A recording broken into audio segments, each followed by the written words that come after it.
दिवाशील रस्त्याचा खरं म्हणजे रस्त्याबाबत नाही बोललेलं ते बरं आहे. पण आजच्या तारखेला आज आपण जो जीवनाशी संघर्ष करतोय, जे ऑक्सिजन निर्मित करणारे जे झाडं आहेत, ही झाडं 283 झाडं रोड वाइंडिंगच्या नावाखाली तोडली गेली आहेत. वास्तविक वृक्ष प्राधिकरणच्या नियमानुसार 15 दिवसाच्या आतमध्ये झाडं लावणं अपेक्षित होते. पण आजपर्यंत 2 वर्ष झाली झाडे लावलेली नाही. आज ही आजच्या तारखेला आज इतकी गरमी झालेली आहे, प्रत्येकजण उन्हामध्ये हैराण झालेला आहे. आणि हे आज कुठेतरी लक्ष वेधण्यासाठी आज आम्ही सर्व आमची टीम हे आयुक्त साहेबांना एक वृक्ष झाडं घेऊन आणि त्यांचं लक्ष वेधण्याचं काम केलेलं आहे, जेणेकरून ह्या 283 झाडाच्या बदले 3,735 झाडं लावायचा एक ठराव झालेला आहे ठाणे महानगरपालिकेचा.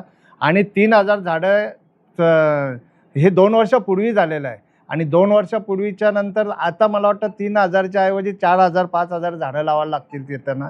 आणि आयुक्तांना भेटल्यानंतर आयुक्तांना पण खरोखरच चांगला विषय असल्यामुळे त्यांना पण हे अशा विषयावर मी प्रत्यक्ष लक्ष घेऊन केदार पाटील यांना बोलवलं आणि त्यांना सांगितलं बरोबर कुठे झाडं लावलेले आहेत हे जिओ टॅगिंग केलेलं या पूर्ण यांना दाखवा आणि याच्यामध्ये कुठल्याही प्रकारची हायगर्जी तुम्ही करू नका आणि हे पूर्णपणे दाखवून द्या.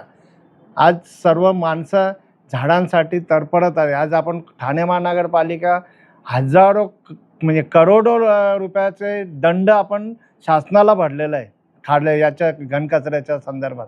आणि हे झाडं आता ज्या जीवन आवश्यकता झाडं आहेत ते लावायला पाहिजेत आणि आश्वासन आयुक्तांनी पण आम्हाला दिलं की आम्ही लावून घेऊ.